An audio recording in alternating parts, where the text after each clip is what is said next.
ये जो आप देख रहे हो, ये फॉग नहीं है, ये विंटर का मैजिक नहीं है।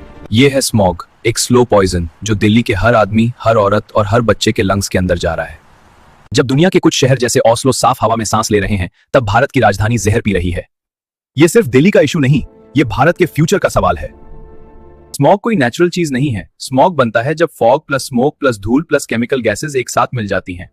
इस हवा में PM 2.5 जैसे पार्टिकल्स होते हैं जो बालों से भी 30 टाइम्स छोटे होते हैं। ये सीधा लंग्स में घुसते हैं, फिर खून में और फिर पूरे बॉडी में फैल जाते हैं।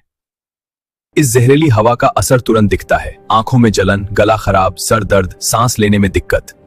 एस्मा के पेशेंट्स के लिए यह हवा इमरजेंसी बन जाती है, लेकिन असली नुकसान धीरे धीरे ही होता है। लॉन्ग टर्म एक्सपोजर से हार्ट वीक होता है, लंग्स परमानेंटली डैमेज हो जाते हैं। रिसर्च कहती है दिल्ली के लोग 8 से 12 साल कम जीते हैं। सिर्फ इतना ही नहीं, एयर पोल्यूशन मेन और विमेन दोनों की फर्टिलिटी को भी अफेक्ट करता है। सबसे ज्यादा नुकसान होता है हमारे बच्चों को।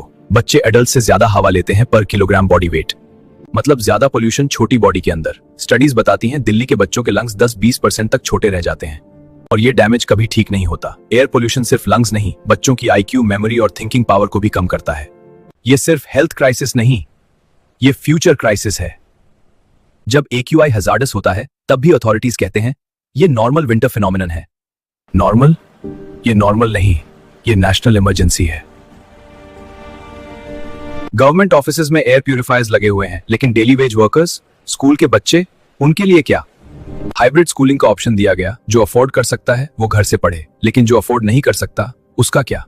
सॉल्यूशन रॉकेट साइंस नहीं है। अगर हर गवर्नमेंट और प्राइवेट स्कूल में एयर प्यूरिफायर्स मैंडेटरी कर दिए जाएं, उस HEPA H13 या H14 फिल्टर्स के साथ, तो लाखों बच्चों की जिंदगी बच सकती है। एक्सपर्ट्स कहते हैं अगर कुछ समय के लिए करप्शन रुक जाए तो ये सिस्टम इजीली इंप्लीमेंट हो सकता है।